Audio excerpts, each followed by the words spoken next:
Tug'ilgan kunda hammani tabriklab, har xil guldastalar, uni ustiga ana shapildoq, paqildoqlar sepiladi-yu. Undan keyin hamma joy mana shunaqa rasvo bo'lishi mumkin. Bizga esa aynan chang yutgichi zo'ri asqotadi. Qarang, hech narsani qoldirmadi.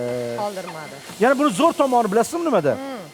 Zo'r tomoni shundaki, aynan chang yutgich changni yutadi, changni chiqazmaydi o'zidan. Keyin buni tagida suvi bor. Suvga yig'adi, g'ubor.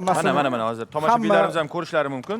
Bemalol mana hamma changni mana bu suv toza edi, toza. Mana hozirgi kunda barcha changni bir joyga jamladi.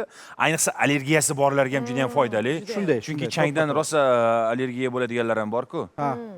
Endi bu chang yutgichi yana bir zo'r tomoni bor. Aynan faqatgina uyni tozalab, yig'ishtirib chang yutgichi sifatida foydalanmaysiz. Shlankalarni olib qo'ysangiz bo'ladi. Keyin o'ziga yarasha funksiyalari bor. Uni ham bosib, orqa tomonini ochib qo'ysangiz, keyin esa osvejitellari bor. Ularni ham suvlarga qo'shib qo'ysangiz, ular aylanib, havodagi changlarni ham o'ziga tortib, xonani haroratini juda ham tog'. Rahmat. Tog' havosidek atmosferasini beradi. Atmosferasini juda toza, baraka topsin Chang dunyoda. yutgichshunos bo'lib keting aka. Qarang, shuncha ma'lumot